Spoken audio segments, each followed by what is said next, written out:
Ladies and gentlemen, it's Tuesday night. It's time for the best show out there for Bama content. We all know why you're here. You're tuned in to the Bama Standard. Before we get started, you know what to do. Get in that chat. Get wild tonight.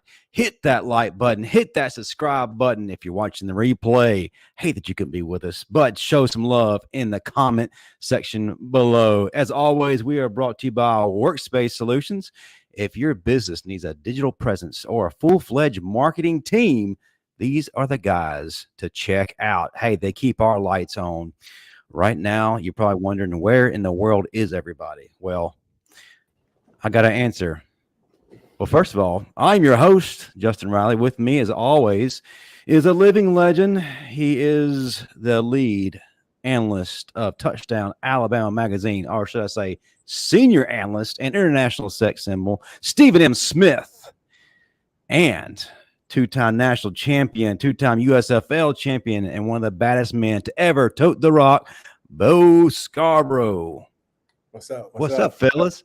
What's going on? What's going on? I mean, it's Tuesday. Kind of got some shocking news, Justin, before we came on here. Definitely some shocking news, and some news that definitely our hearts, prayers, thoughts, condolences go out to the family of former Alabama running back Ray Hudson, of whom, Justin, you and I just received this shocking news upon coming on here. But Justin, go ahead and just let our listeners know what has just took place, transpired here.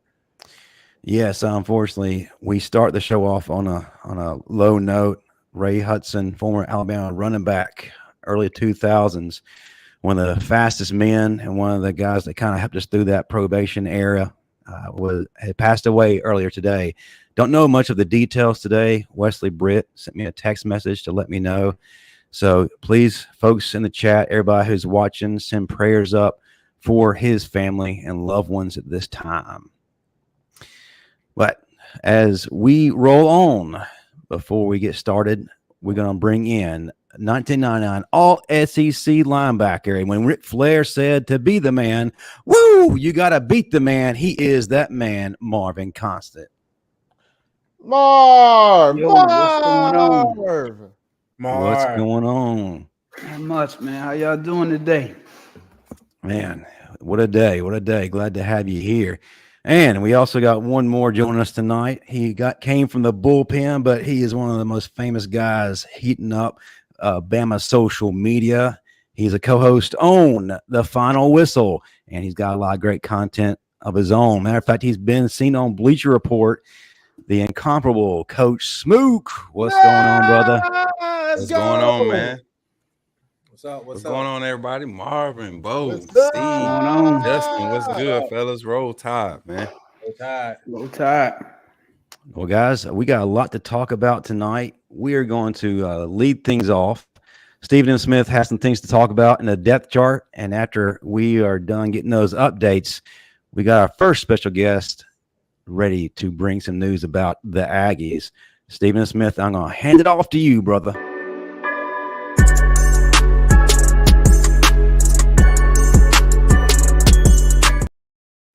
Well, we did see some good things against Mississippi State people. First and foremost, big job by Jihad Campbell stepping in for Deontay Lawson. Did have 14 tackles, 1 pick at that inside linebacker position. Now, of course, D-Law is expected to more than likely miss multiple games this season. So Campbell will get even more experience as we head down the stretch here as Lawson makes his return at some point here where this defense is concerned. But the thing of the day, fellas, Ainias Smith, playmaker for Texas A&M, had some choice words here for this Alabama football team, talking about he knows what Nick Saban wants and this, that, and the third. And, of course, Terrion Arnold was like, how he know what Nick Saban wants? I ain't been here for 3 years. I still don't know what this man wants. So it's a lot there that's going on. Of course, Ainias is still steamed by what happened with his brother, Maurice Smith, who played at Alabama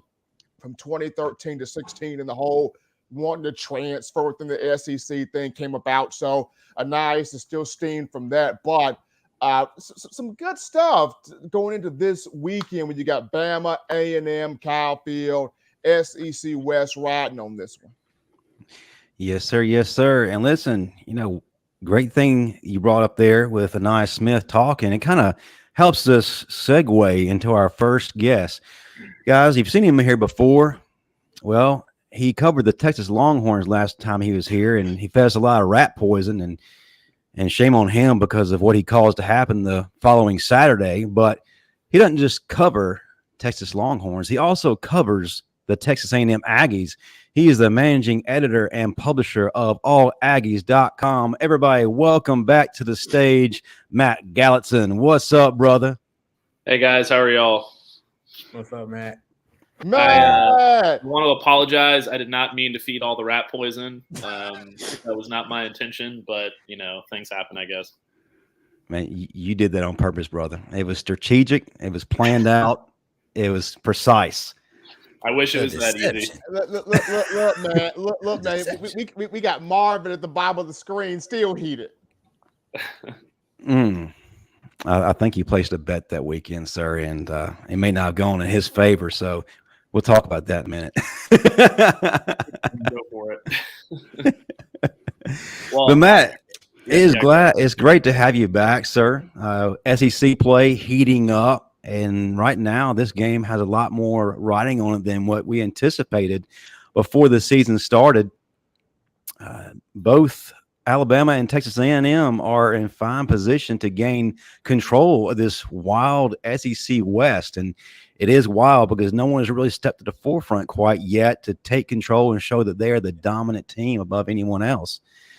So first and foremost, man, what's it like in Aggieland right now?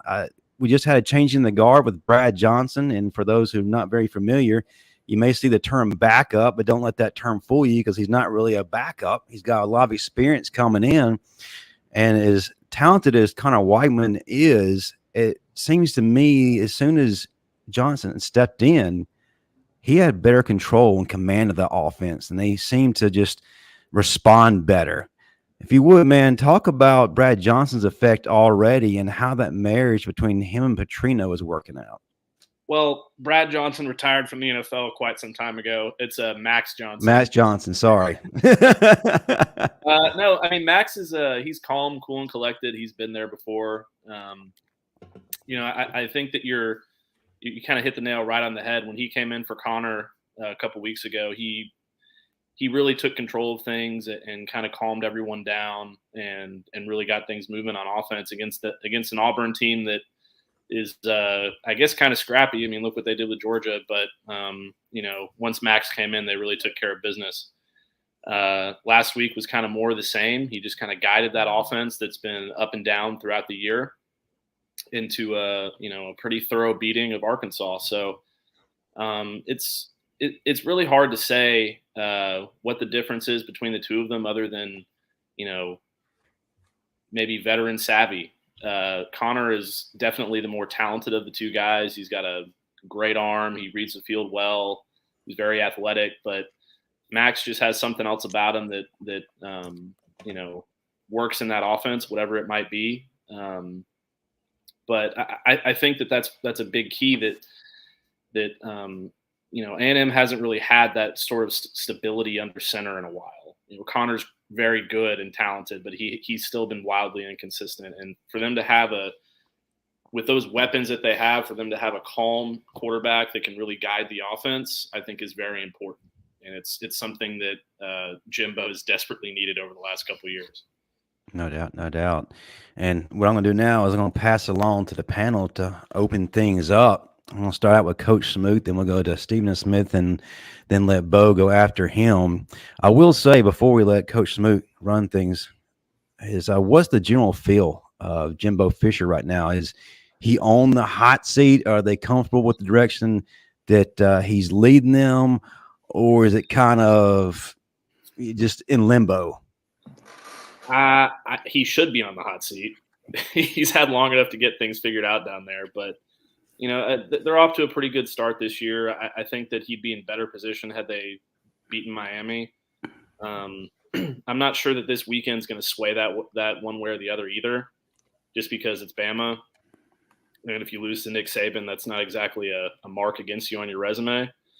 But it would certainly help cool things down if you won. But I think you just kind of have to let the season play out and see where it goes. It's a complicated situation. They have to, if they wanted to do something with him, they'd have to pay him a lot of money. Mm-hmm. So it's kind of up in the air at this point. Gotcha. Coach Smook, I'll let you start things out, brother. What do you have for this gentleman? I'm gonna kind of disagree with you about you can't be in Fisher's position where the type of momentum that they gained from last season and the offseason recruiting, everything that they're supposedly doing behind the scenes. You can't come into a game like this where it's poised for you to challenge Nick Saban and possibly upset him and not, capitalize on it and not have eyes really be bearing down on you and you walk away with an L. So I think is that adds more emotion and, that much more to this game as far as the meaning of it. But overall, man, I think you hit it right on the head with this team, man. This Max Johnson he's not great, but he does what he has to do at a consistent level. And I'm curious to see what he does against a more athletic, more talented defense in Alabama. I feel like this is probably the most athletic defense he's going to see as far as what you getting out of the inside linebacker play right now with Alabama. And I think that's going to affect the game for him early. And if the interior pass rush can continue to improve like it did last game, I think we can really cause some confusion. That's my simple take on it so far. Yeah, I don't disagree with you at all. I'm very interested to see what A&M's offensive line does against the Bama pass rush. They've given up 6 sacks in 5 games, so that's not great. They do have some talent up there, but the talent they have is rather young, and it's just kind of an inconsistent offensive line. So I think that's going to play a lot into it. The Bama defense is very athletic, and it always is. It always will be. The defenses they've played the last couple of weeks have not really been up to that level. So I think that it's going to be probably their biggest test of the season in terms of facing a defense. Miami is, they scored a lot of points on Miami, and that's probably the next best defense they saw. But outside of that, it's Bama is always a different animal. And this isn't rat poison. This is just facts that have been laid out over the last 15 years. So it'll be interesting considering the games in College Station. But outside of that, I think that A&M could probably take advantage of the Alabama secondary if they get an opportunity to. It's just whether or not they can keep Max Johnson upright, and that's the problem. I think the thought that I have here, Matt, is just with Bobby Petrino. We all know his story. He's been a part of some interesting controversies in his career and in his life in general, and now with A&M, with Jimbo Fisher. I mean, how has the temperature been, with him being able to, I guess, corral him and keep him under control? And has he been able to kind of police himself behind the scenes? I mean, I know he's, big offensive mind, but how's it been for Petrino to kind of get back into the mode of being a good offensive mind, but at the same time, not letting the off-field stuff get into the papers here? Well, I think it's been relatively normal. I think that Jimbo and Bobby have gotten along very well so far. So far it's been a good marriage. They've done things the right way. They've been effective. There's been a couple of games where they've been a little inconsistent, like in the first half against Auburn. But then they kind of righted the ship after halftime. So, I don't think that there's anything really to be concerned about there if you're A&M. Jimbo brought Bobby in for a reason, to take the play calling out of his hands, because last year it was kind of a disaster. And so far, for the most part, it's paid off, and they're getting along swimmingly. Now, when they get put into a situation where their backs are against the wall and they're trying to make a drive to win the game, who knows what will happen. But so far, they haven't really had to deal with that too much. it certainly didn't go well against Miami overall. They scored a lot of points, but they also had a lot of inconsistencies. So I think that all is sort of up in the air until they face a real challenge like Alabama's going to give them this weekend. Right. Bo, what do you got for this man? I know you're looking at this matchup pretty anxiously, and now that we're running the ball, pretty consistently and quite in a dominant fashion, we're going up against one of the most dominant front sevens in the country. What do you have for this man? They always been they always had a good front seven. I remember back when we were playing, they had some linebacker that was shooting the gap real fast, very good lateral movement, fast side to side. But we've been running the ball more efficiently last game. But I can see this game being a really tough game for us. It's always been and always will be. I'm just ready to see the matchup between the offensive line and the defensive line that they have. Those guys get after it, they get up the field, and they linebackers fit the hole very well. So I'm really excited to see Jason McCullough and the other guys go ahead and forth. Yeah, it's an interesting matchup because A&M, the strength of A&M's team on defense is certainly the front seven. They've got a very deep and physical offensive line. I think they're going to present Alabama with a lot of problems there. It's just it's a matter of them being able to hold their gaps and them being able to deal with this deep Alabama run game.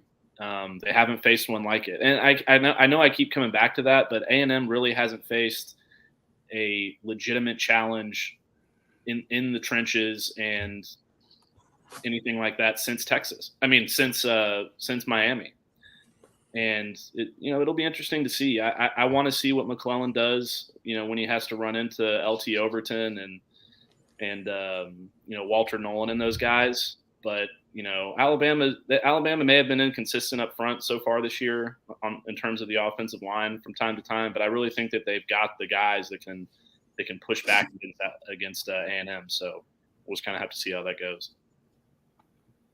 Yes, sir. I mean, right now the Aggies aren't doing too bad in terms of defense. 5th in total defense overall in the nation right now, and they're making a lot of noise and made life a living hell for Arkansas last week to the tune of 7 quarterback sacks and 15 tackles for loss. I mean, that's not a bad outing. So how do they continue that this week against Alabama? I know they're probably salivating a little bit because they're facing an offensive line that, quite honestly, is still trying to find themselves. And of course, we'll talk about that later. But what kind of advantage do you see? You just name some guys that are key contributors there.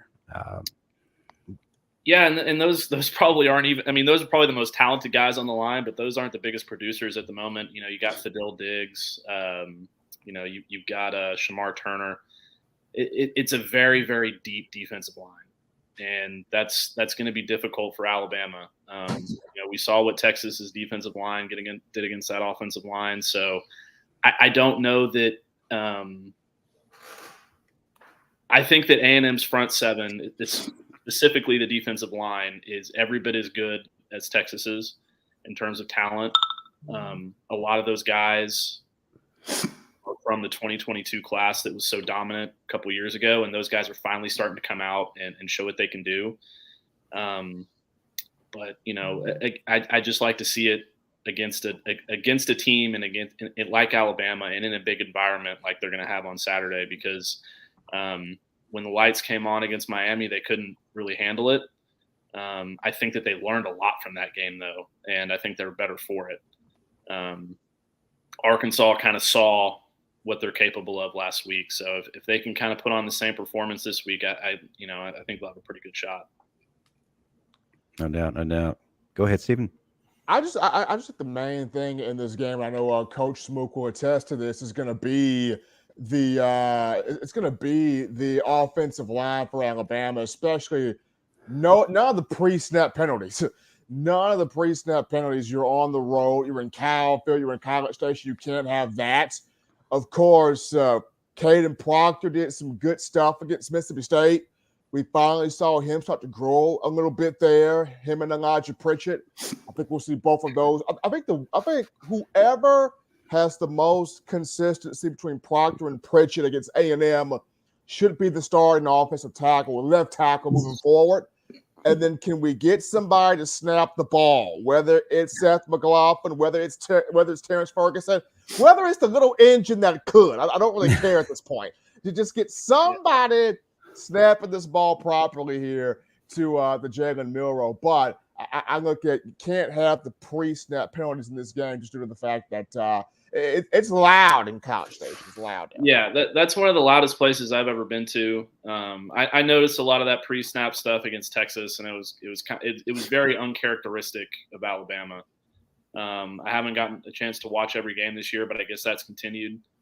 But going into Kyle Field, it's going to be really, really difficult. I remember sitting in that press box last year against Ole Miss, and the whole thing literally sways back and forth. Feel the crowd from all the way up there, and I can't imagine how loud it gets down there on the actual field. So it's a difficult place to play. I mean, Alabama saw it 2 years ago. And Jimbo has sort of figured out a way to play Nick Saban well over the last couple of years.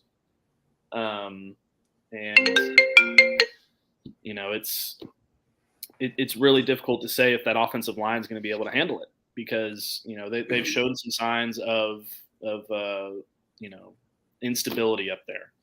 So we'll just kind of have to see how they handle that environment and if A&M can take advantage of it. I still don't know if they're going to be able to or not, but from what I've seen over the last few weeks, A&M's going to have as good a shot at this game up front as they're going to have all year. So, all right.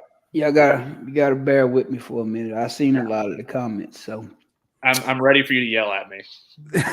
Listen, I had so many great points that I wanted to cover, and about 40 minutes before we were scheduled to go on, I got a phone call to find out that I just lost another one of my former teammates and good friends. I mean, that just took something out of me. And I mean, we've gone through so much. That's the third one in the last year and a half. So it's like you're losing all the people that you're close to. It just makes it hard. So I was prepared for the date, but that just took the fight out of me. So, but I will say this, the offensive line, that they're definitely going to have to be prepared for Texas A&M's front, because they like to run a lot of games up front. And if we're not prepared to pass off those defensive linemen and linebackers, it's going to create a lot of situations where we're in third and long. And once we're in third and long, I don't think Milroe's to a point yet in his career to where he can make that accurate throw in a press man situation, because me as a defensive coordinator, I'm going to press the receivers and I'm going to load the box.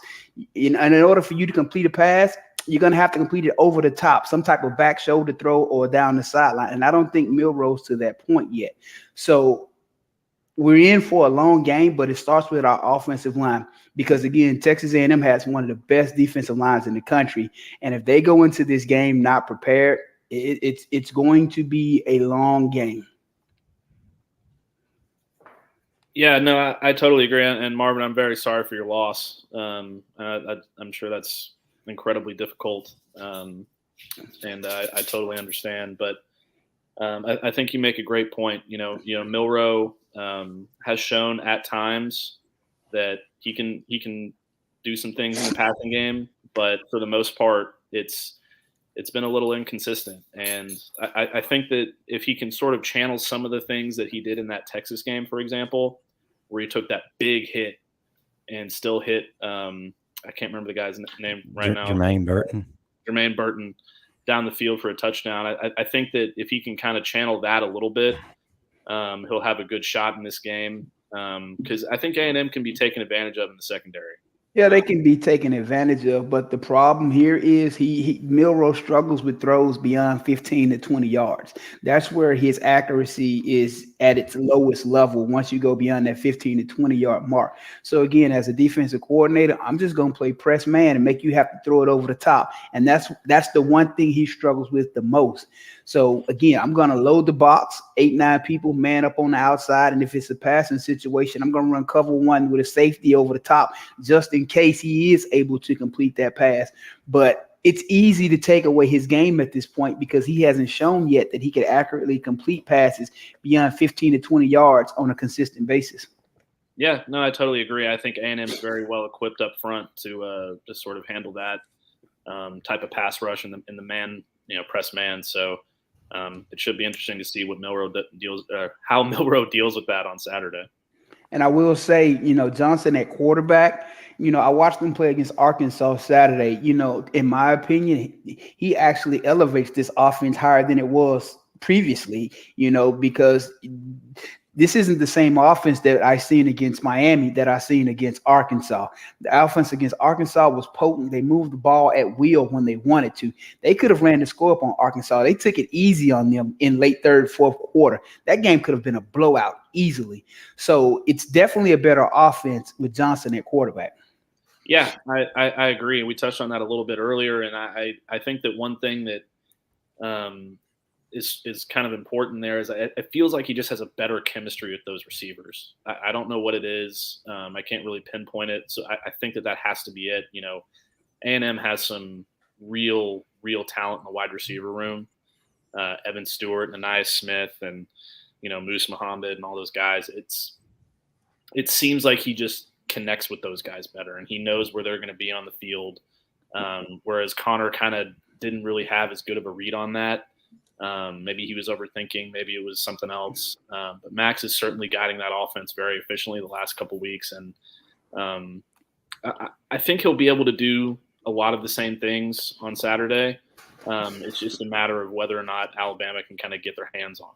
Well, that'll be the difference. Well, the thing that a lot of people don't realize is with Petrino as offensive coordinator, you look at what he did at Louisville, running that offense, that was his claim to fame. Even when he went to Arkansas, his offenses were always good. That's always been his claim to fame. It was never defense. He could score. He's one of the greater offensive minds in college football. So to put him in Texas A&M with that talent, with Jimbo, I mean, it might be a recipe that works well for them. Clearly, last week, against Arkansas it was. But again, you can't put anything past him because Petrino is going to come into this game more than prepared. Yeah, I totally agree. I think that he's, really got this offense humming over the last couple of weeks.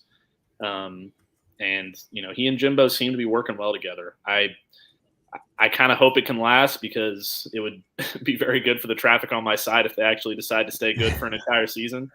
So we'll just kind of have to see how that goes. Well, somebody asked, would that create openings for the tight ends if they stack the box? Well, here's the reality of it. If they stack the box, will the offensive line be able to protect Milroe? Because if they're not able to protect Milroe, then you're going to have to start chipping with these tight ends, which takes one or two players out of the route tree. So, you're going to have to make a decision. Do you want to protect Milroe or do you want to try to get the ball downfield? That's what it's going to come down to if Texas A&M's defensive line is too much for our offensive line. You got to protect them. And, when you got to protect them, you got to keep extra people in, whether it's backs or tight ends to chip. Mm-hmm. No doubt. Well, Matt, we greatly appreciate you being with us. Before I turn you loose, if you would, man, give us your final thoughts on the game, how you see it playing out. If you want to give a score, go ahead and give a score, but the floor is yours, sir. Somebody remind me what the spread is real quick. I can't remember. Anybody got it? Alabama minus 2.5. I can tell you that much. Yeah, it changed recently. Okay, so for whatever reason, Jimbo plays Nick well the last couple of years. I don't know why. I think maybe he's figured something out. Maybe, he's got some talent on that team, but I've seen him beat Alabama with worse than what he has right now. And it was in College Station 2 years ago. So I really think that A&M has a hell of a shot here. I think Jimbo's going to have him ready to play. It's just a matter of, which Alabama shows up.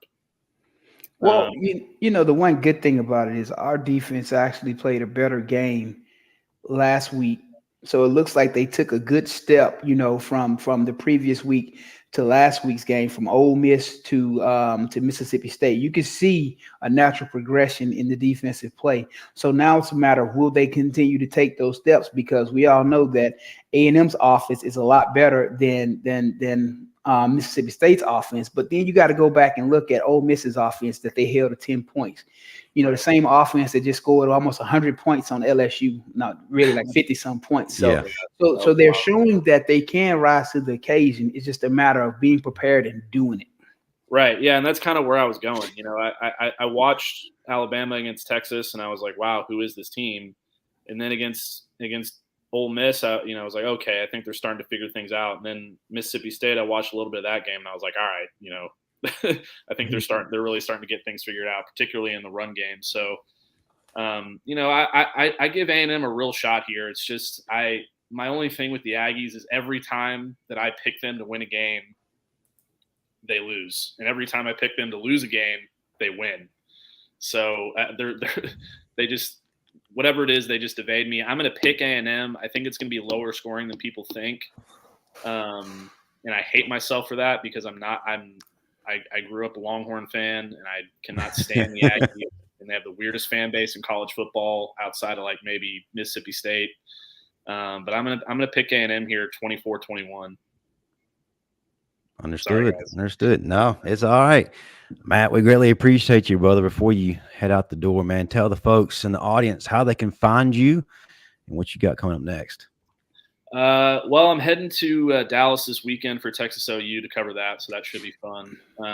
You can find me on Twitter at Matt Galatzan, and you can find me on longhornscountry.com, allaggies.com, thegrovereport.com, and buckeyesnow.com. I'm all over those sites covering those teams 24 hours a day. Sounds good, man. We greatly appreciate you. Thanks for stopping by. All right, appreciate it, guys. Y'all take care.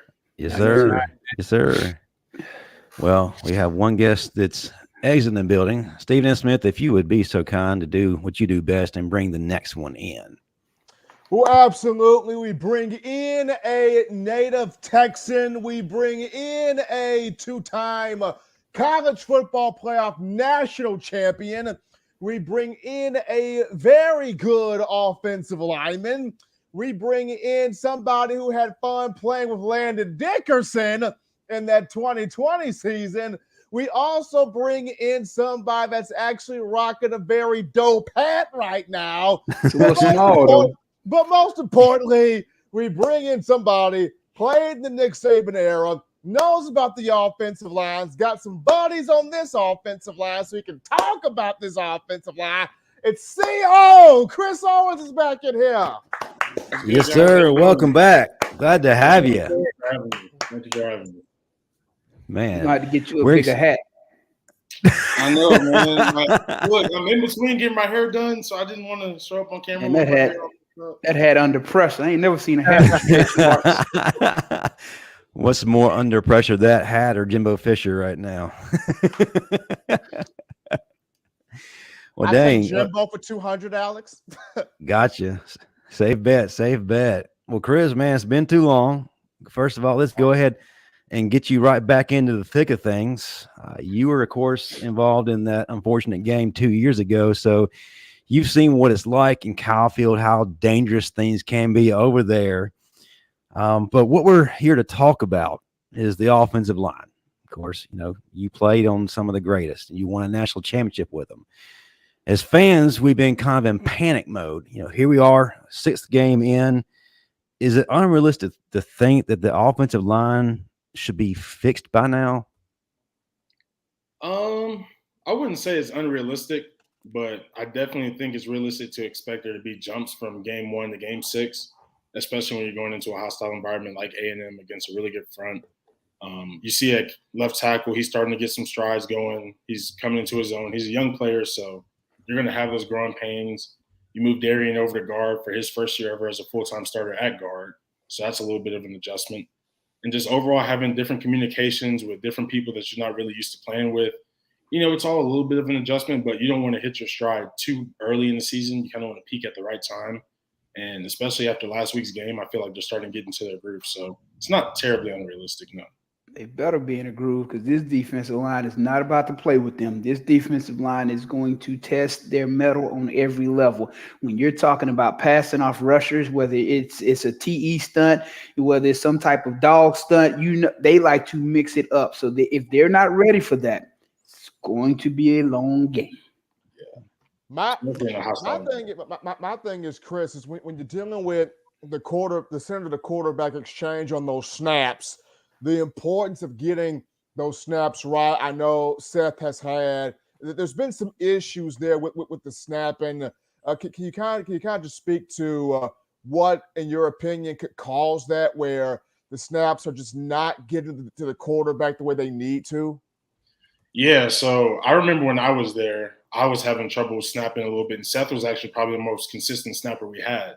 And so I would actually go to him, and he would tell me little things like, hit the same spot every time. Don't think about it too much. But a lot of times when it comes to that quarterback center exchange, it's usually just the center trying to get to a spot a little too fast. So he's trying to get to that spot, reach the nose, reach the tackle, but he's not finishing his follow through, or he's trying to get that offhand up a little too quick. So there's a couple of little things that can happen. It's nothing that's not fixable. It's just more so making sure you finish that follow through, similar to like a jump shot in basketball. Coach Smook, let's hear from you, man. What questions do you have for Chris? I know, you and I on our shows have talked a lot about the offensive line and what we've seen, but man, if you would go ahead, jump right in. Let's hear from you. Chris, I just want to get your assessment over on Caden Proctor and his growth. I didn't play offensive line, but I did have to rely heavily on the offensive line being in the passing game coordinating room.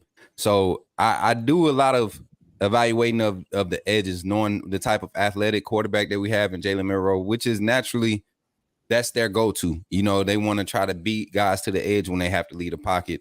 But I would assess them and say that, Proctor especially has definitely shown great improvement to be a true freshman.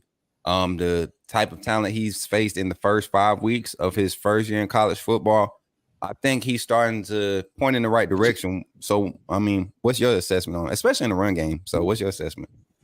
Yeah, in the run game, that side of the line is very powerful. Like, that's not really the concern. I know early in the year was a lot of speed rush I was getting to him. And when you deal with a speed rusher combined with having a mobile quarterback that likes to get on the edges, like you said, it can be a little difficult. The thing I saw early that was a little worrisome was that he would turn his shoulders on the speed rush and kind of get away from his technique. But it seems like he's kind of honed that back in, trusting his technique, trust that he's a big, powerful human and he's got long arms. He can battle with anybody out there. And there's no reason for him to panic in any situation. So I think calming him down and having some calming presence in the huddle from the quarterback, from the O-line coach, I think all that's kind of contributed to him starting to grow a little bit throughout the season. It's crazy that you said about technique because Uncle Marvin said that week 2, he was worried. He was like, this guy, how is he was the number one guy? And I'm seeing panic and lack of technique. So to see that improvement, I'm definitely excited, like you said, man. But that's all I have for you, bro. It's good to see you too, man. Good to see you. Appreciate it. But yeah, as long as he keeps his shoulders square, there's nobody that can really compete with him on the edge. He's such a massive person. There's nowhere to go. You have to run through him, and that's the game he wants to play. Mm-hmm. Well, here's the thing about it. If Tommy Reese is smart, he's going to run a lot of bubble screens early and often. What does the bubble screen do? It makes those defensive linemen think twice, as well as it makes them start to flare to the outsides, assuming that bubble screen is coming. The moment you start, getting them second guessing themselves and they're flaring out, what do you get next? Quarterback draw up the middle, because usually if you're running those screens to perfection, those linebackers are vacating as well. So it creates a void in the middle of that defense. And usually in this situation, Jalen would have one person to beat, and he's to the house. So it's a matter of athlete on athlete at that point. But again, Reese has to be smart enough to run the bubble screens. If you don't run bubble screens, if you just sit back there and you give them all day, they're going to tee off on people.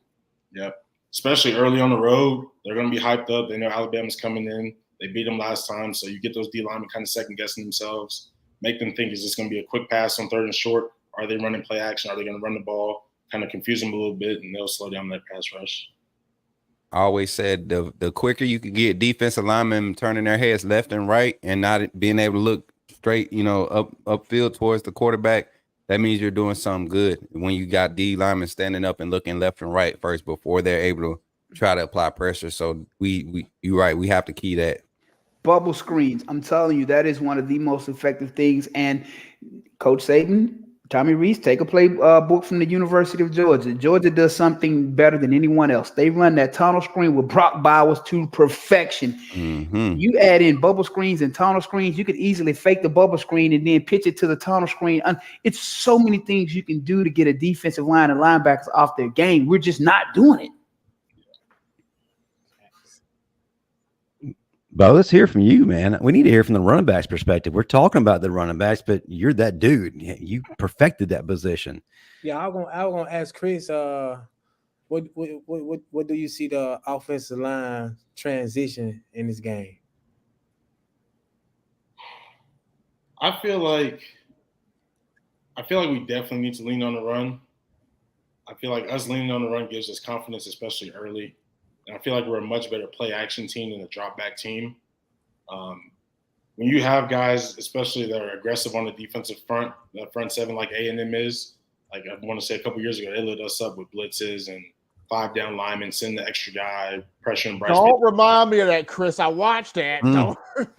Yeah, I loved it. I gave up 2 sacks to Michael Clemens. It was Don't say rough. that. It was rough. I can't lie. It was rough. The film's out there. But no, like when you lean on the run and you get those linebackers stepping up, kind of get everybody hesitating a little bit. You guys? Oh, you good? You good, man. Keep going. Yeah. You get them stepping up, and we get to hit those play action shots and get to test them on the deep balls, even if they are, blitzing us heavy. I think that would really calm us down. And I think once the game goes on and we start leaning on them, Jay starts hitting big runs, Roydell hits some big runs, Milroe hits some big runs, and we'll really start to get our confidence on them. Yeah, but with all that, though, again, you got to go in with a solid game plan. Like I say, you start with the bubble screens, tunnel screens, all these other things, even if you start running draws. Because, again, you're making the linebackers fly out or step up. Once you get that, now you've opened it up to the slant or potentially to dig routes. You can get that dig route, that puts you in, 2nd and 1 or 3rd and 1 or even, 1st and 10, because usually that dig route is right around that 10-yard mark. But you got to get those linebackers to step up in order to successfully complete that dig route. And again, Milroe struggles with throws 15 to 20 yards beyond the line of scrimmage. So you have to do something to put him in his comfort zone early and often to get this thing rolling. I think what will help them too is if we start incorporating some motions. Let's get a feel of the defense. Let's see if they're in man, if they're in zone, who's going to roll up, where are the safeties at on the hashes. Kind of give him a good picture to look at so he feels more confident going from read 1 to read 2. And if it's not there, pull it and run. I gotta correct this stat. You keep saying my boy struggles with the 15 plus. His highest completion rating in that area of the field, that's the highest part of his completion rating. Milroe right now he's 54-78 total. Out of those 54 completions, 31 of them are 15 plus past the yard. You get what I'm saying? So you are correct. That is when the guy is pretty much wide open. When he's in a press man situation and he has to put it on the money, he struggles with that part. Yes, he does have a high completion rate, but again, when a guy's running wide open down the field, that's pretty easy to do. But look at his stats when he's in press man and he throws the ball 15 to 20 yards. I'm gonna tell you this. I saw it 4 different times against Ole Miss. Knee black on the crosser, knee black on the corner. I saw Bonds man on the crosser, and timing was great on that one.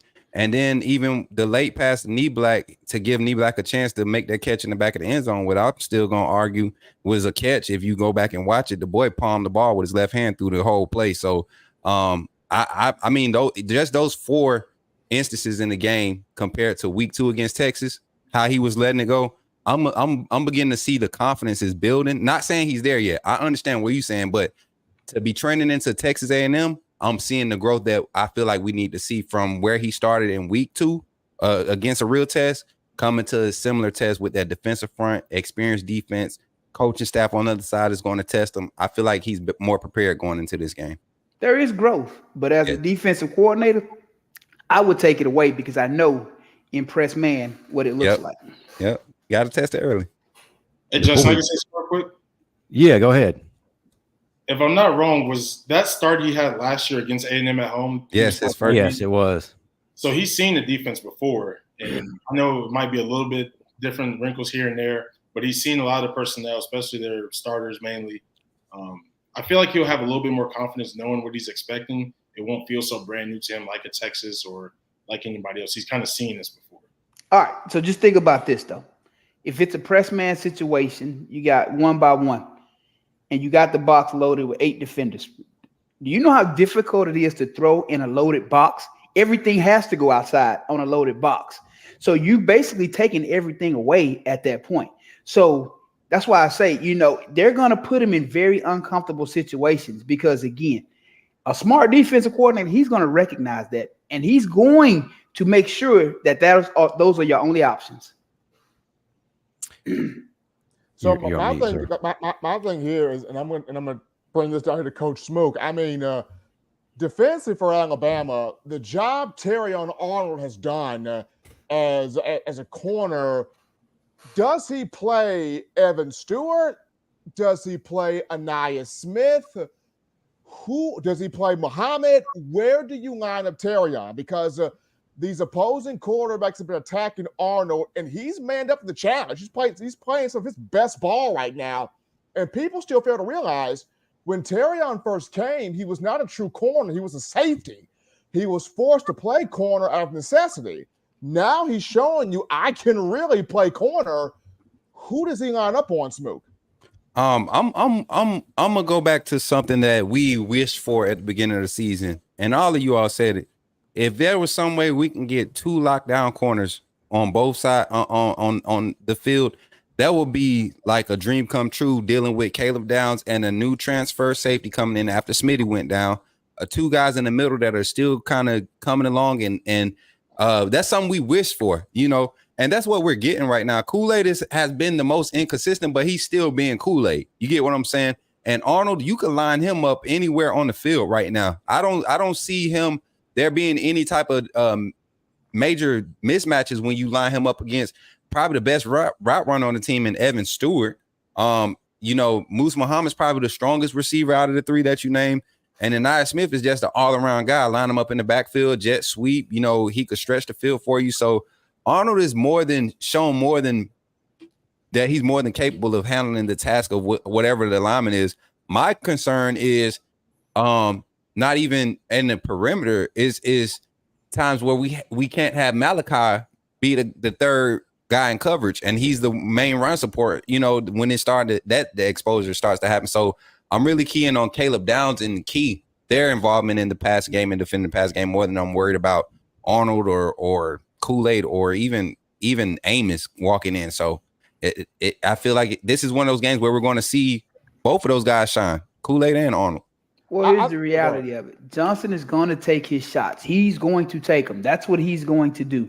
So the question is, will our safeties have enough discipline not to fall for the play action? Because they like to do a lot of play action to get those safeties and those linebackers to step up. What happens then? You get the dig route. You get the post corner, all these things. So that's where that discipline is going to come into play.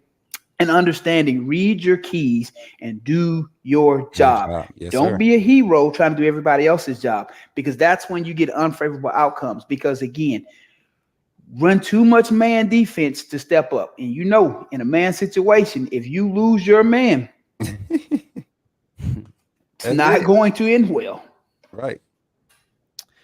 Chris, I want to ask you one final question about the offensive line before we specifically touch on Jalen Milroe. I know we already have, but I wanted to take a whole segment about him. But one of the questions that we've been asked the entire year is about your former teammate, Seth McLaughlin. And I want to word this correctly. I'll say the best way to describe it is he's played uncharacteristic. He has been playing like the Seth we've seen the past 3 years. And before now, he's been very dominant. We saw he did against Jordan Davis. It was a thing of beauty. What could be causing him to regress a little bit this season? And how can we somehow find comfort? that he's going to be back to being Seth again? I think a lot of what you might be seeing, and I don't know this for sure, but I believe it could be some of the new pieces he has around him, getting used to the guys. You might have to communicate a little bit more with Proctor on one end. You got Terrion on his right, and he's able to communicate with him. But just overall, it's kind of everything's brand new. New quarterback, new OC. And the longer, like we've been saying, the more the season goes on, the longer everything gets in the season, you start to get more comfortable. Guys start to understand their role. They understand their assignment. You don't have to communicate with them as much. And now as a center, you can focus on making the call for the running back and not having to make the call for the 2 tackles or the guards on the inside. Right. Bo made that point last week, I think, on the show. I remember Bo making that point about the calls needing to be a lot more smooth so he can focus on the snap. So that's crazy. You put a lot of pressure on him if you're just relying on him to get at least 6, 7 guys lined up at once. So everybody's kind of got to pick up their communication around him. Here's one of the things that a lot of people don't take into account when you have a mobile quarterback. It's a lot more difficult to block for a mobile quarterback than it is a pocket passer. A pocket passer is just going to step up in the pocket the moment it gets hot. With the mobile quarterback, you don't know where he's going to go. And that's when you see a lot of holding calls because a lot of linemen, they'll be blocking and the guy takes off. And next thing you know, the defender sees it and you're caught holding because you're trying to hold him in place because you don't know where he's going. And for a defense, when you play against a mobile quarterback, and you know that's what happens, a lot of times you play the game so that you get unnecessary holding calls you would normally get. It's all a matter of playing the game. So you expect to see a lot of that, but tell people how difficult it is to block for a mobile quarterback opposed to a pocket passer. Yeah, so I had Mac, and of course Mac was more of a pocket passer. You kind of knew where he was in the pocket. But then the next season, especially when I moved out to tackle, I had Bryce. And there was a couple of times I just would talk to Bryce and figure out where he wanted to be if I were to lose my guy. Would he want me to push him upfield so he could step up and then break out to the right? Just getting a feel of where he's going to roll out in the pocket. So you got to have that communication so you know what your quarterback's comfortable doing once he's under pressure. And then you got to understand some defensive linemen and linebackers, they're trained that if a mobile quarterback takes off and that lineman is holding you, you act your ass off. You're in LA at that point. You are doing your best acting job because all you want the referee to do is throw the flag and back them up 10 yards anyway. That's the next best thing when you're playing against a mobile quarterback. That's what killed our D-line's intensity last year. Us allowing offensive linemen, not making them pay for those ticky-tack holding calls that we were getting so many of. It's good to have an aggressive offensive line, but timing and perception is everything in those trenches, and especially in SEC football, is a conference play. So I honestly believe this game plays into our advantage with the growth of our offensive line because of how aggressive that defensive front is going to be from Texas. I honestly believe that plays into our advantage. Yes. That gives us the chance to really run at them and lean on them because they haven't had anybody. Auburn, they couldn't lean on them. Auburn could not lean on them. They have second and third string guys, rotating in that offensive line. They weren't a threat in the pass game at all with either quarterback, and they had success in the run game. So I honestly believe that plays into our advantage. Well, the thing about it, though, like I said earlier, they're going to have to run a lot of screens early to get that defensive line second guessing their movements. Because as long as they know all you're going to do is try to run it up the middle, I'm just going to load the box. 8 defenders. Okay. Quarterback's not running the ball, so I'm just going to load the box and make y'all – I'm going to force you to beat me. I'm going to force Milroe to make plays that he normally wouldn't make.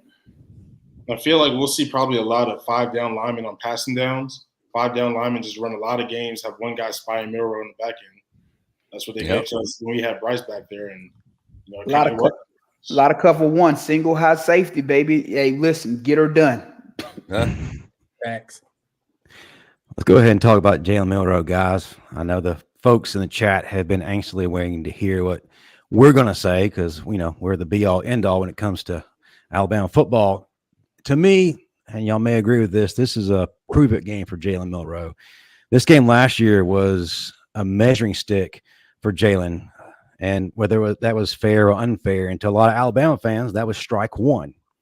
Texas this year was strike two, and this could be strike three in their eyes. Now, Jalen has improved, but to me, kind of feels like he still has training wheels on for a little bit.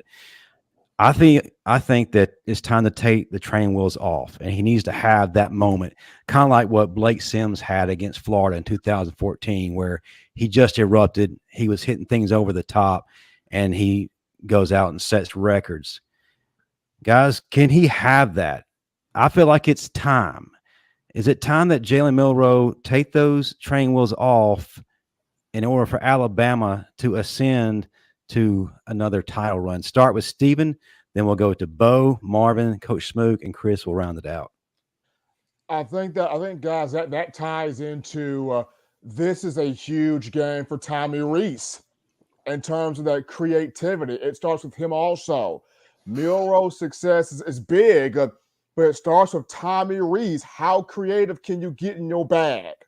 Because the bigger the game, when Lane Kiffin was at Alabama, the bigger Lane Kiffin was in his bag.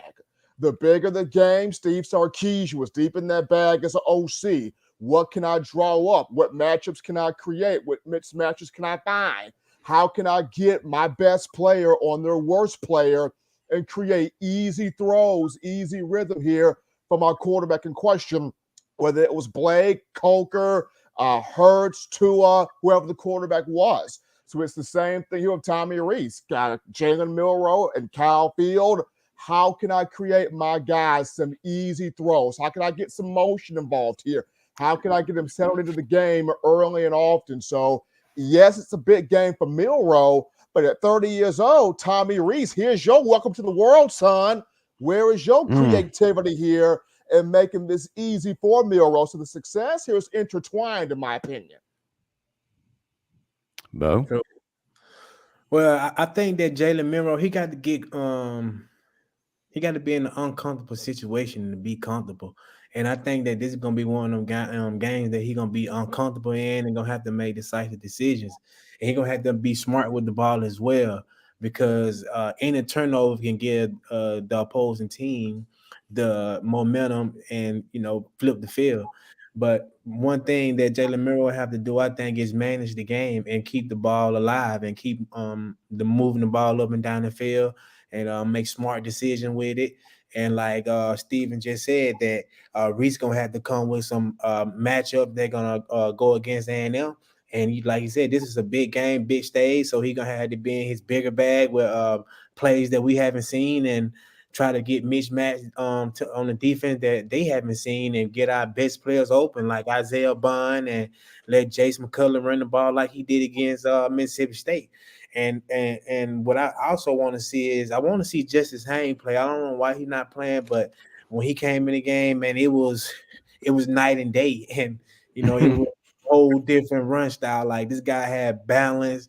He low to the ground, run behind his pads, run angry, powerful, and he got speed. But that's my take on it. I would like to see more Justice Haynes, and Jalen Milroe going to have to manage the game, and he's going to have to be uncomfortable being comfortable. That's very well put. For a lot of people, you have to understand the difference between playing a football team and playing a great football team. The performance that we got from Milroe last week against Mississippi State, if we get that same performance this week against A&M, we're in trouble. That cannot happen, because if you play like you played last week, you look at his completion percentage. Look how many yards he passed for. It was 100 and something yards. You cannot do that against a great defense, because the moment they know you can't throw the ball, I've already told you what's going to happen. So Milroe is going to have to play his best game tomorrow. Last year against Texas A&M, it was his first start. It was new. Texas A&M didn't know what to expect. It could go either way. Now that they know and they've seen his body of work, Milroe is going to have to show improve. Last week's performance will not cut it. Again, look at what we did in the third quarter coming out of halftime. Offense was stagnant. Defense played, but our offense did absolutely nothing in the third quarter. Again, if we come out and we do the same thing that we did last week, we are in trouble. Tommy Rees, this is your opportunity to, in fact, create matchups for Milroe to be successful. But again, that starts with the screens. That starts with getting those linebackers off their spot so that you can start completing dig routes. Put him in 2nd and 1. 2nd and 2. If you're always in 2nd and long or 3rd and long, the playbook changes. When that playbook changes for a quarterback who doesn't have long to throw because the offensive line, it keeps the heat on him from not blocking, it's a recipe for disaster. So his success is tied to Tommy Rees and that offensive line. So I pray to God all three of those are well prepared and ready for Saturday. Coach Smook. I'm right behind you guys with all these assessments. One thing I do want to point out, and we said it, but we really didn't understand the significance of it. Milroe's first actual start was against Texas A&M last season, and he came in with a playbook that he was clearly lost in. You know, this kid was out there lost from first snap to the end of the game, and the plays he made were plays because of his athleticism. You don't see that quarterback leaving Ole Miss game. You don't see that quarterback leaving Mississippi State game. Even with the play calling style in the second half, we can go to small little things. You know, one score in the second half getting called back because lineman downfield. He's just, you could see him calming down and trusting protection, buying time to make plays downfield with his arm. And that's confidence to me. I know you're a defensive guy. You want to see it on point right there, then and there. But in this game, with what he had to work with, the amount of weapons he has to work with, you want to shore up that offensive line and his ability to start trusting that protection. So in a game like this against A&M, when he goes and he's not second guessing his throws, it looks like he's not second guessing his throws. You're not questioning him with the play caller when it comes to the pass pro, the scheme of the pass game. And another thing you guys highlighted is creativity involving Milroe. I think the creativity in the pass, like you said, Marvin, in the run game, it doesn't necessarily have to involve pre-snap movement. I think the quick behind the line of scrimmage pass game is going to definitely be key, but not just for the wide receivers. We need to scheme these running backs and, that key them. Get runoff routes so you could get your running backs in the one-on-one situations with safeties, linebackers, things of that nature to open up the pass game more. Shout out to Kelly Weathersby for the 1999 super chat. She said, great perspective on both sides of the ball tonight, fellas. We need a clean, hard-fought game this Saturday from everyone. Praying hands, roll tide, hard eyes, football, heart, elephant, all that stuff. You know what I'm saying? Roll tide. I'll tell you this, though, Coach. Here's the thing about it. All that's fine and cool, but the moment you start teeing off on a quarterback, you see his whole, when those eyes start getting big and he know y'all coming, you don't understand. That's when defenses know we got you at that point. I'm telling you. So you hit a quarterback 2-3 good times, his first thought process is A, I'm getting rid of this ball, or B, I'm getting the hell out this damn pocket. And it changes everything. And all it takes is 2-3 good hits. And I'm telling you from experience, the moment we start teeing off on quarterbacks, we knew we had their ass. Oh yeah. Now I got a question for you. For everybody. We look at Alabama this year, and we talking about this pressure. We're worried about Jalen Milroe and the type of pressure they're going to get. Jalen Milroe was sacked how many times against Texas? Five times against Texas. Last year against A&M was sacked 4 times in that game. His first ever start, was still able to carry us to a dub. The pocket awareness clearly is improving this last 2 games. He took 2 unnecessary sacks last game. My question to you all is, do you all honestly believe that there's that much of a lack of progression from Jalen Milroe last year and his ability and his awareness on the field that he displayed in last year's game against A&M to say that A&M's defense has improved enough that they could limit the current Milroe's progression? Do y'all honestly believe that? I can tell you this. It's not so much about Milroe's progression as much as it is when the defense is game planning. So when we always game planned and the quarterback was potentially out and we had to prepare for another quarterback, it was never the same because you cannot replicate what you haven't seen or what you don't know. So going into that game with A&M last year, it was Milroe's first start. So did they really have any film on him besides his high school tape to watch? No. So you can't replicate that to prepare for it. So you just go into it based upon what plays you've seen Alabama run, which we ran with Bryce, which they didn't go so well for Milroe. So you can't replicate that. But the one thing about it that I can tell you, he better be ready because they know what he's doing now. And they're going to try their damnedest to take that away. Shout out to Donna Be Curious, $5. Get Tommy on the sideline to help Milroe, and Nick can get after Tommy like he did Lane Kiffin. Absolutely. Make Saban mean again. And shout out to everybody who has provided the super chats tonight. I did miss some at the beginning of the show. Forgive me, but we appreciate all of you. Chris, we have yet to hear from you on all of this, man. Give us your take on Jalen Milroe, his progression, and what we can possibly see in this game. And is it a prove-it game in your eyes? I've never been somebody that believes in prove-it games. I just kind of believe every game has a life of its own. But I will say that I believe, especially in this game, it's really important for him to stay on schedule. Being able to understand when the journey's over, as we like to say, knowing when the play's over, get rid of the ball. If you have to get down, not trying to be a hero. But I don't really worry too much about him as far as like mentally up here, especially in this environment, because when you play in these loud environments, there's no time to think. You can barely hear your own thoughts. Everything's about knowing what to do, get the play, let's get ready, let's get on schedule. And then maybe it might matter to him, it might not, but he's from about an hour away from College Station. Like, he's back in his hometown. First start in Texas A&M Stadium. He's going to have probably a lot of family there, a lot of added motivation. So I'm sure he's preparing like he always does, but there's a little bit extra incentive for him to perform as well as he can. I'll say this, and going back to Coach Smook's point, me personally, from the first start against A&M last year to right now, I've seen growth from Milroe just each week. Mm-hmm. So in 3 back-to-back weeks, look at it like this. Against South Florida, he doesn't play. He's benched for Tyler Buckner. One of the positives we saw from that game is, look, Tyler Buckner's not in. But what we saw from Milroe, we saw the leadership, we saw the encouragement, we saw the motivation. Even though he did not play, we saw him involved. He was engaged. Against Ole Miss, we saw him stand in that pocket and take shots, but give his guys a chance. He got hit on the touchdown throw to Jalen Hale, but gave that young brother a chance to make a play, which he did. He got hit on the throw to Jermaine Burton, but gave him a chance to make a play. And then last week, what was the conversation? Could he complete the short intermediate?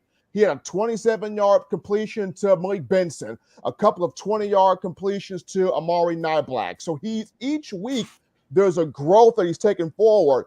The next thing for me is like CEO mentioned, when it's not there, protect yourself. Either get out of that pocket quicker, take off and go, or chunk that sucker out of bounds, play that next play. Because to me, there are times where Milroe kind of reminds me of Tua in a sense of, I want to make the big play so bad that I try to create something that's not there. And that's where you can kind of get in trouble there. So that's the next stage for Milroe is, if it's not there, protect yourself.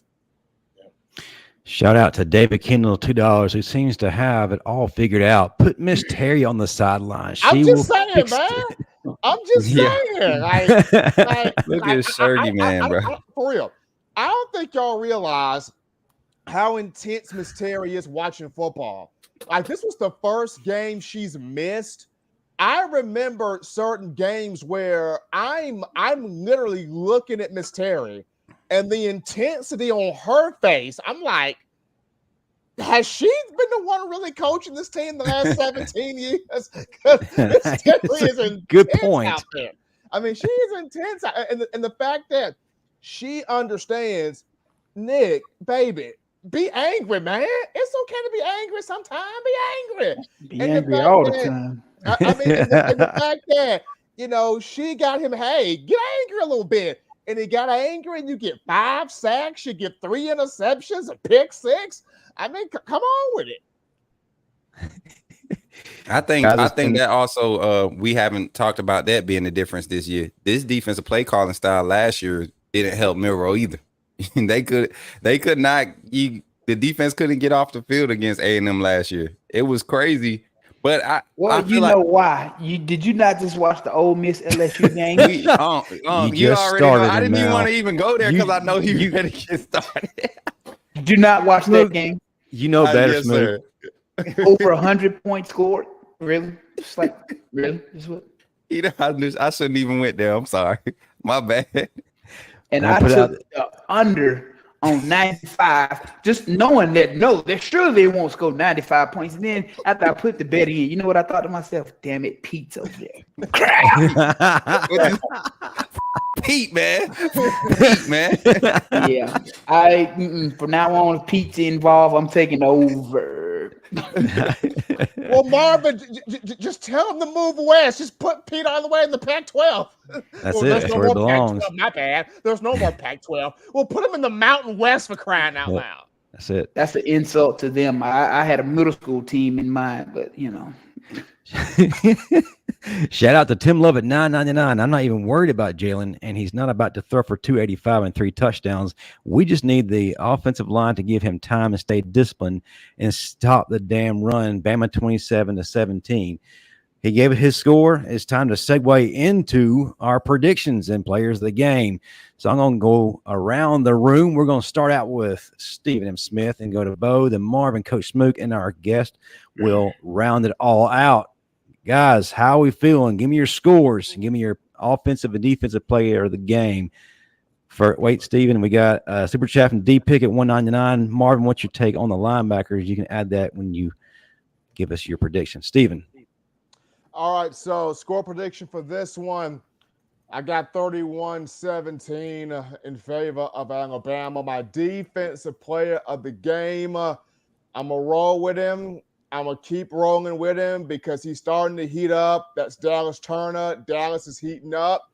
And he's heating up. That'll be the defensive player of the game, just in my opinion right now.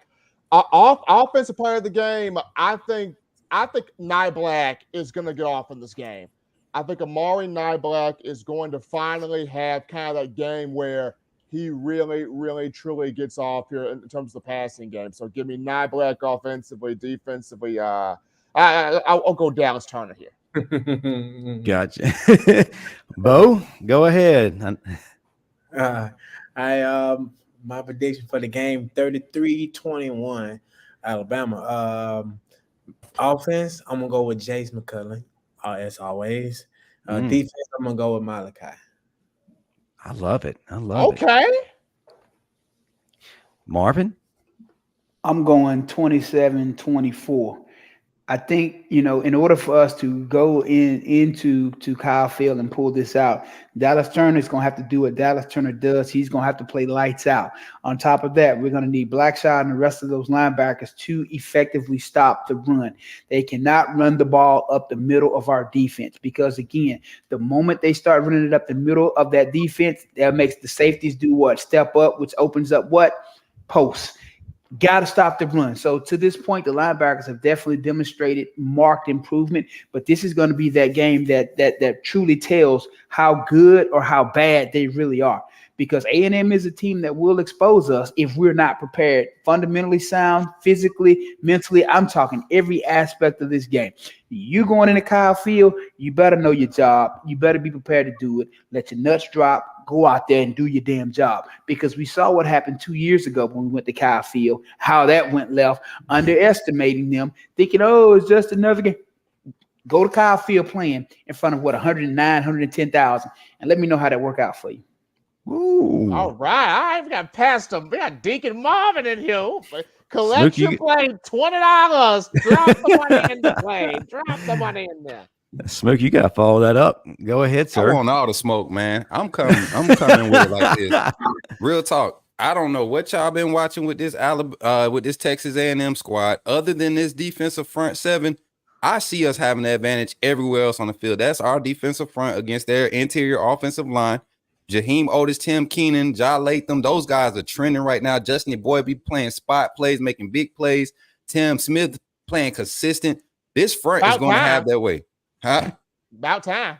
Yeah, finally, right? And James Smith is giving us sparks every time he touches the field. So I like the deep rotation, the inside linebacker play. Uncle Marvin, I wanted to call you out earlier, but, we going to have to use this 4-man inside linebacker rotation. I know you like to have two. Hold on. I know you like to have two, but you see the production we getting with Campbell on the field. There's no way you let Lawson come back from a serious injury that keeps him out for 2 weeks and you tell Campbell that he got to go back and sit behind Marshall, who's trending up for this defense. Even though he made a big mistake last game, he only made it one time. This defense this year is not making the same mistake twice in these games. That's what gives me the confidence to call this game Alabama 38, Texas A&M. I give them 17. I think they might sneak a late score and a touchdown in, but we will control this game. We will be able to control the ball on the offensive side. My offensive MVP will be Jermaine Burton. Jermaine Burton is the mismatch in the secondary. Jermaine Burton, with any type of time Milroe has, Jermaine Burton one-on-one with their inside corner, their safety, a linebacker, any 4 or 5 of them that they line up on that interior when they talking about disguising coverage, they're not keeping up with Burton or Barnes. But I think Burton is going to be the beneficiary of this game. And there goes my picks. Well, Dang, I say 27-24 for a reason. You know, it's not easy to go into someone else's house and play. I played in many stadiums in this conference. It's not easy by any stretch of the imagination to do that.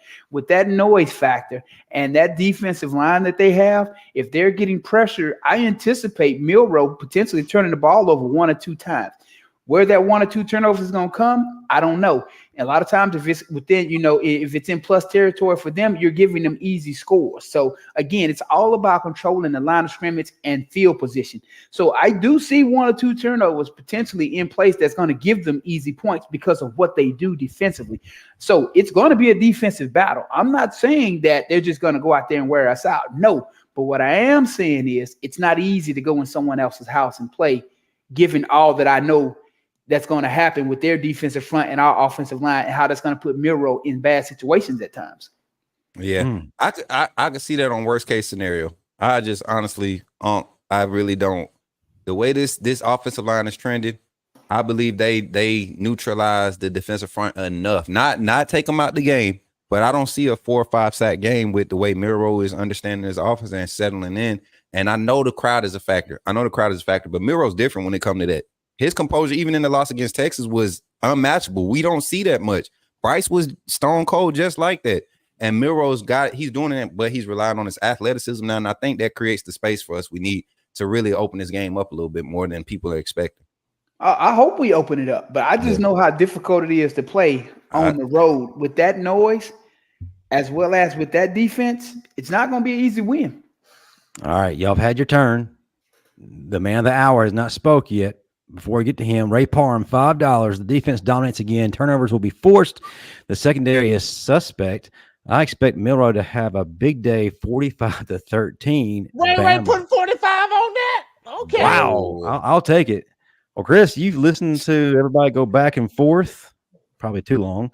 But as a matter of fact, I think that Marvin was personally attacking you when he was talking about the 2021 game, but maybe not. No, I mean, it's more than anything, Chris can tell us how difficult it is to play at Kyle Field. Yes, go ahead, Chris. The floor is yours. See, that's what I was going to get to. If it had been a night game at A&M, I might have picked the score a little differently. But because it's kickoff at 2:30? Yes. I think I don't know how that A&M crowd performs in the afternoon. I think they're more like weirdos at night. So I'm going to go 31-17 on defense. I was actually going to pick Malachi Moore as well. I've seen him in the run support in the short bubble screen game, and it looks like he's been lights out in that. And if he can play really well in that, we can get Caleb Downs to help in the run support as well. Force him to take shots down the field and deal with our front seven, who's been playing really well as of late. I feel like that'll have an impact. And on offense, I don't want to go with J.C. Latham, right tackle. I feel like it's going to be very important for him along with the rest of those guys because he's more of the energy, emotional guy. He's going to get the rest of those O-linemen going. And we've seen plenty of times before. I was a part of one of them where everyone looked at the O-line as we were the issue. We go into a hostile environment against a really good front, and we, succeed and, exceed other people's expectations of us. And then the last thing I was thinking of is that probably one of the more important parts of the game that we haven't really talked about is the guy you had on the show last week because I was watching with my friends, James Burnett. Yes, sir. Yes. Field position. Very important. Oh, no. Yeah, I think we inspired him too, Chris, because he hit that coffin 1 yard line drop. James, I I've love been James. practicing that on the NCAA, man. I swear, I've been in the exhibition. I want to replicate that on the game, man. That was crazy. That boy on one right now. J.K. Scott 2.0. I'm gonna just say this. And I've mentioned this. If Reichert and Burnap do not win national awards at their respective positions, I am rioting. If Burnap don't win the Ray Guy and Reichert don't win the Groza, somebody getting a pitchfork and a torch from me. Like, I'm serious. They gonna tase your ass. And I'm gonna be there to put it on TikTok. Exactly. Oh, man. Hey, shout out to Jimmy Wilhelm, $4.99. Kelly losing warmed the heart. That's Charles Kelly. Now Fisher's turn this weekend. Then we got JR Too Nice, $1.99. Roll Tide. All right, guys, we've reached the end of our show. Before we head out the door, let's go around the room. Everybody pop what they got. We're going to start out, as always, with Marvin Constant. Then we go to Stephen Smith, down to Coach Smook. And then Chris, our guest of honor, will tell everybody how they can find him, especially on WWE pay-per-view weekends. All right. So I'm going to tell you right now, I will not be here next Tuesday. I will be out of the country. So don't think anything bad has happened. I will You got deported, guys. I will be away. All that Vaseline in that hair.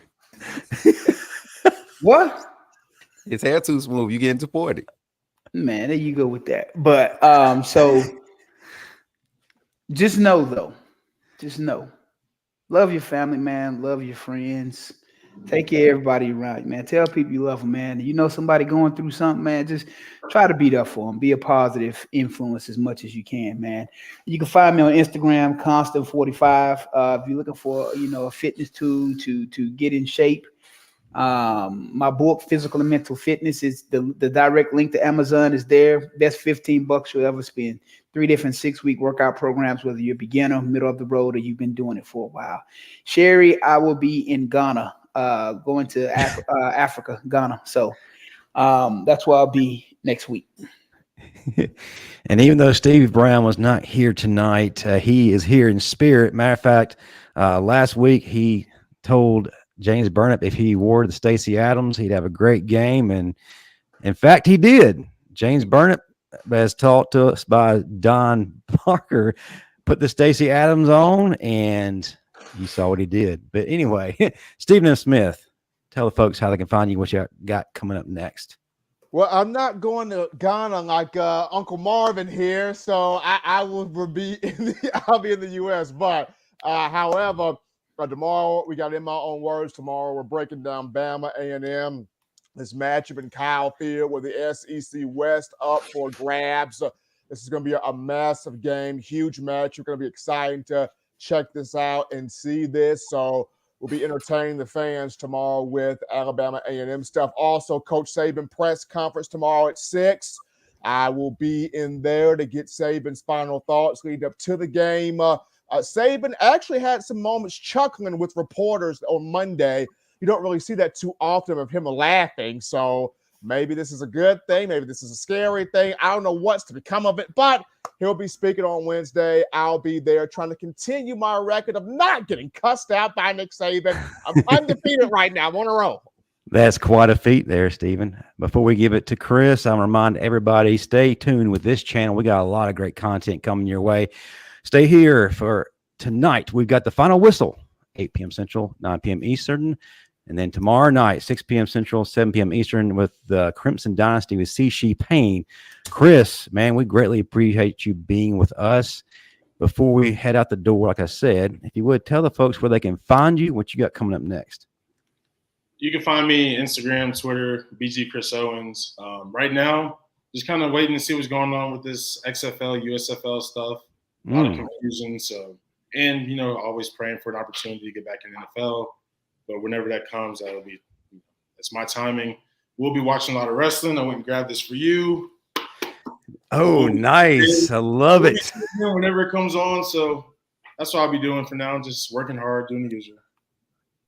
I love it. I love it. All right, guys, great show tonight. And again, guys, before we go, everybody remember to keep the family and friends of Ray Hudson in your prayers. That'll do it for all of us here at the Bama Standard. Roll Tide, everybody. Roll Tide.